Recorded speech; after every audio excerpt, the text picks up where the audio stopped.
اور یہودی کہتے ہیں کہ عیسائی رستے پر نہیں، اور عیسائی کہتے ہیں کہ یہودی رستے پر نہیں، حالانکہ وہ کتاب الہی پڑھتے ہیں۔ اسی طرح بالکل انہی کسی بات وہ لوگ کہتے ہیں جو کچھ نہیں جانتے، یعنی مشرک۔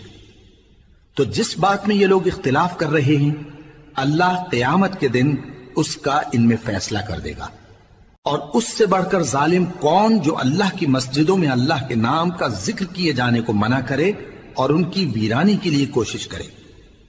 ان لوگوں کو کچھ حق نہیں کہ ان مسجدوں میں داخل ہوں مگر ڈرتے ہوئے۔ ان کے لیے دنیا میں رسوائی ہے اور آخرت میں بڑا عذاب۔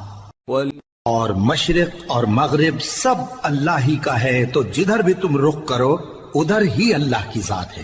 بے شک اللہ صاحب وسعت ہے، باخبر ہے۔ اور یہ لوگ اس بات کے قائل ہیں کہ اللہ اولاد رکھتا ہے۔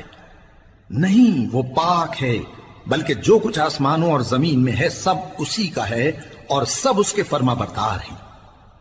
وہی آسمانوں اور زمین کا پیدا کرنے والا ہے، اور جب کوئی کام کرنا چاہتا ہے تو اس کو ارشاد فرما دیتا ہے کہ ہو جاؤ، تو وہ ہو جاتا ہے۔ اور جو لوگ کچھ نہیں جانتے یعنی مشرک، وہ کہتے ہیں کہ اللہ ہم سے کلام کیوں نہیں کرتا، یا ہمارے پاس کوئی نشانی کیوں نہیں آتی۔ اسی طرح جو لوگ ان سے پہلے تھے وہ بھی انہی کسی باتیں کیا کرتے تھے۔ ان لوگوں کے دل آپس میں ملتے جلتے ہیں۔ جو لوگ صاحب یقین ہیں ان کے سمجھانے کے لیے ہم نے نشانیاں بیان کر دی ہیں۔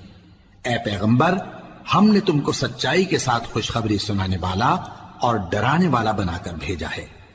اور اہل دوزخ کے بارے میں تم سے کچھ پرسش نہیں ہوگی، اور تم سے نہ تو یہودی کبھی خوش ہوں گے اور نہ عیسائی، یہاں تک کہ ان کے مذہب کی پیروی اختیار کر لو۔